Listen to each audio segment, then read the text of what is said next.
மக்கள் வணக்கம். இன்றைக்கி நான் பேச போகிற வீடியோ என்னென்னு பார்த்தீங்கன்னா, இன்றைக்கி மே 25ஆம் தேதி அதிமுக எம்எல்ஏக்கள் 3 பேர் ரிசைன் பண்ணிவிட்டு தாவேகாவில் சேர்ந்துருக்காங்க. அதை பற்றி தான் பேச போகிறேன். ஏன்னா இன்றைக்கி மாலை பார்த்திங்கன்னா எல்லா தமிழ் டிவி டிபேட்ஸில் அதை பற்றி தான் பேசுனாங்க. அதே மாதிரி பிரபல யூடியூபராக இருக்கிறவங்களும் அதை பற்றி தான் வீடியோ போட்டிருந்தாங்க. நான் மாரிதாஸ் அவர்கள் போட்ட வீடியோவை பற்றி பேசுகிறேன். ஏன்னா மாரிதாஸ் அவர்கள் போடுற வீடியோ எல்லாமே வலதுசாரி ரைட் திங்கிங் பற்றி நிறைய போடுவார். திமுக எதிர்ப்பு தான் அவர் கிட்டத்தட்ட 2018 பேசிக்கொண்டே வராரு. அந்த ஸ்டாண்ட்லேருந்து அவர் மாறல. ஆனால் தாவேகாவில் அவர் எதிர்ப்பாக பேசினார். அதே மாதிரி தாவேகா வெற்றி பெற்றதை ஆதரிச்சும் பேசினார். சமீபத்தில் தாவேகா எதிர்த்து சிலது பேசிகிட்டு இருக்காரு. அதில் சின்ன முரண்பாடு, அதை தான் நான் பேச போகிறேன்.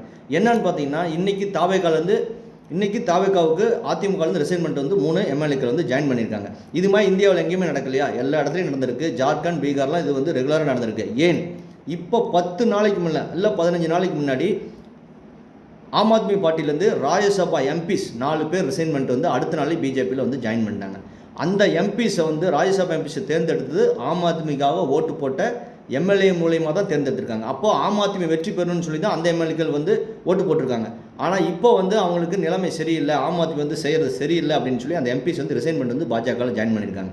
அதே மாதிரி தான் இதுவும் இவங்கெல்லாம் சொல்கிறது என்னென்னா, அதிமுக வெற்றி பெற்றுன்னு சொல்லி தானே மக்கள் ஓட்டு போட்டாங்க. ஆமாம், அப்படி தான் ஓட்டு போட்டாங்க. 2026 தேர்தலுக்கு முன்னே நிலைமை இருந்தது வேறு, இப்போ வேறு.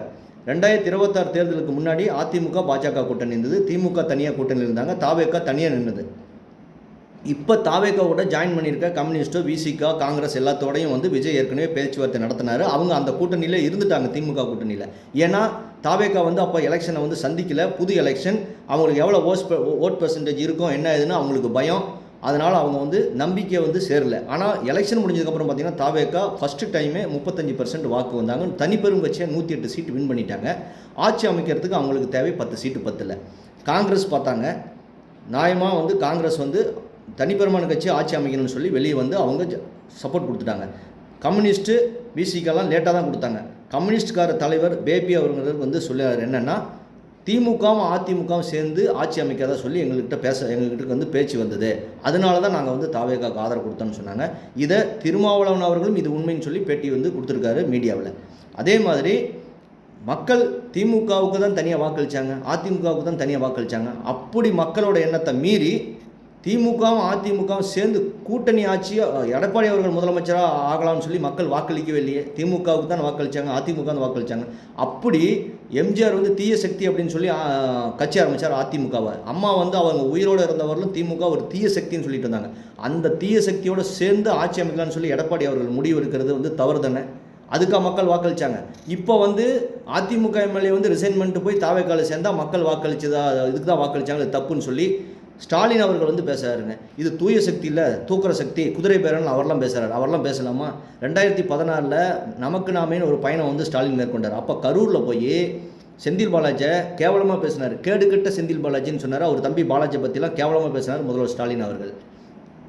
ஆனால் திமுக ஆட்சி வந்தப்பறம் செந்தில் பாலாஜி திமுக ஜாயின் பண்ணிட்டதுக்கப்புறம் அவருக்கு வெற்றி பெற்றப்பறம் அமைச்சர் பதவி கொடுத்தார், மின்சாரத்துறை அமைச்சர். அமலாக்கத்துறையில் கைது செய்யப்பட்டு திகார் செயலில் செந்தில் பாலாஜி அடைச்சிட்டாங்க. அப்போ கூட 6 மாதம் அவர் அமைச்சர் பதவியில் தான் இருந்தார். எவ்வளவோ விமர்சனம் வந்த அப்புறம் கூட ஸ்டாலின் தூக்கவே இல்லை. சுப்ரீம் கோர்ட் கண்டித்ததுக்கப்புறம் அந்த அமைச்சர் பதவியில் அவர் தூக்குனாங்க. அவர் பெயில் வாங்கிட்டு வந்த மறுநாளே திரும்ப அதே துறைக்கு அமைச்சராகிறார். இதெல்லாம் நியாயமா? இதெல்லாம் மக்கள் பார்த்து கொண்டு தான் இருந்தாங்க. திமுகவில் 5 ஆண்டு காலம் என்ன நடந்தது? குடும்ப ஆட்சி. ஸ்டாலின் அவர்கள் சும்மா அவரும் ஆக்டிவ். இப்போ இன்ஸ்டாகிராம் புரட்சி அப்படின்னு சொல்கிறாரு. ஸ்டாலின் என்ன பண்ணிட்டு இருந்தார்? ரீல்ஸ் போடாமல் குழந்தைங்களுக்கு உணவு ஊட்டுற மாதிரி ரீல்ஸ் போடுறது, சும்மா பாஜக எதிர்த்து சும்மா ஒரே வீடியோவை போட்டுட்டு இருக்கிறது, அதெல்லாம் ரீல்ஸில் இல்லையா? 2 பசங்க ரீல்ஸ் நல்லா போட்டால் அவங்கள கூப்பிட்டு பாராட்டி நல்லா ரீல்ஸ் போடுங்கப்பான்னு படிங்கப்பான்னு சொல்ல, நல்லா ரீல்ஸ் போடுறீங்கப்பான்னு சொல்லி அவங்ககிட்ட பேசுறது. அப்புறம் ஆட்சி எலெக்ஷன் வரலுமே ஃபுல்லாக ரீல்ஸ் தான் போட்டுட்டு இருந்தார். திமுக என்ன பண்ணாங்க?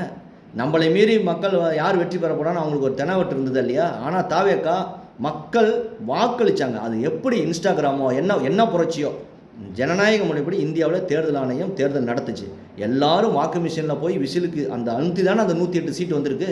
ஏன் நான் தாவேகாவோட கொள்கை முரண்படுற ஆள் தான். நான் பாஜக ஆதரவாளர். நான் அதிமுக பாஜக கூட்டணிக்கு தான் எங்கள் தொகுதியில் போட்டேன்.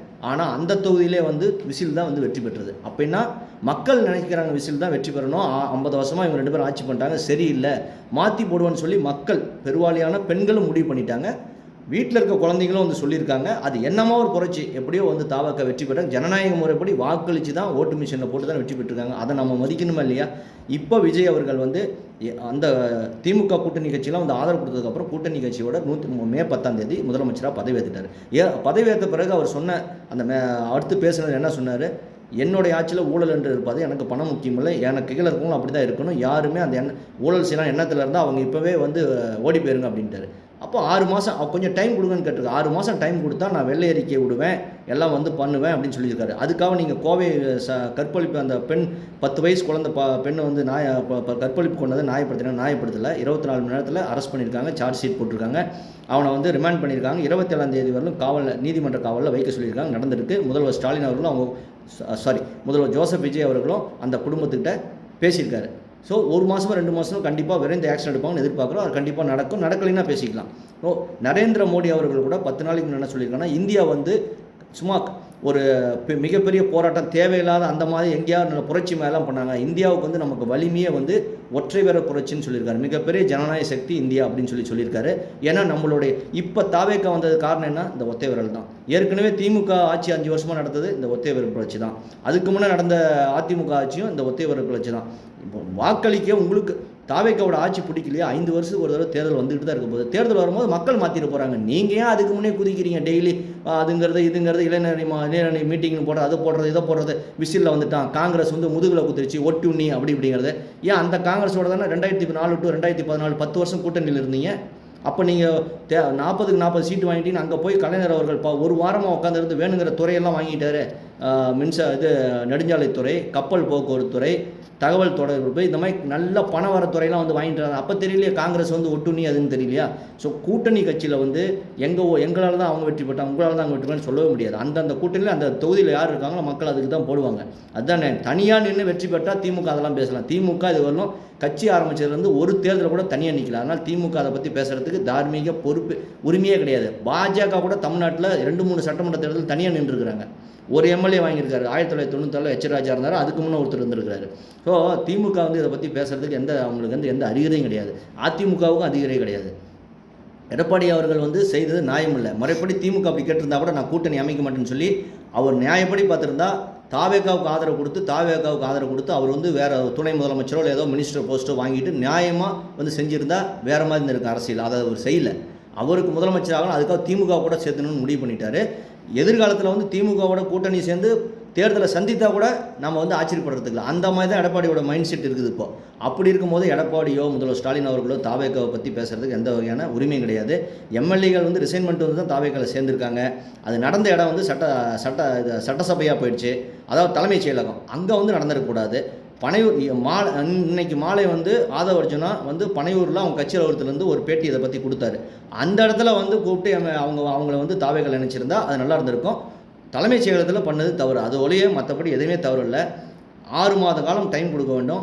சட்டம் ஒழுங்கு, பெண்களுக்கான பாதுகாப்பு, டாஸ்மார்க்கு இதெல்லாம் சரியாக நிர்வாகம் பண்ணுறாங்களா? இதெல்லாம் சரியாக மூடலையா? இல்லை சரியாக நிர்வாகம் பண்ணல, அவங்களும் வந்து செய்கிறதில்ல, ஊழல் மேல் நடவடிக்கை எடுக்கலை அப்படின்னு பார்த்தா மக்கள் அதை எதிர்த்து போராடலாம், எதிர்க்கட்சிகள் எதிர்த்து போராடலாம், தேர்தல் வரும்போது அவங்கள தண்டிக்கலாம். அதுதான் நியாயம். அதை விட்டுட்டு இப்போவே வந்து 10 நாள்லேயே வந்து இதை வந்து ப்ரீ ஜட்ஜின்னு சொல்லுவாங்க. ரொம்ப ஒரு 15 நாளில் எதுவும் 60 வருஷம் நடந்த அட்டூழியத்தை வந்து 10 நாளில் யாருமே வந்து மாற்ற முடியாது. நரேந்திர மோடி அவர்களோட 2014 வந்தார். சில சீர்திருத்தங்கள் வழிபடியாக வந்துக்கிட்டே வந்தார். இப்போ 12 வருஷமாக கொஞ்சம் கொஞ்சமாக பண்ணிட்டு வந்துட்டு இருக்கிறாரு. அந்த மாதிரி தான் விஜய் அவர்களுக்கும் காலம் யாராக இருந்தாலும் ஒரு 6 மாதம் 1 வருஷம் டைம் கொடுக்கணும். செய்யலைன்னா நம்ம வந்து பேசலாம். அதுதான் நியாயம். இதை பற்றி உங்களுக்கு கருத்து இருந்ததை கமெண்ட் செய்யுங்க. சேனலில் ப்ளீஸ் சப்ஸ்கிரைப் அண்ட் ஷேர் செய்யுங்க. நன்றி, வணக்கம், ஜெய்ஹிந்த்.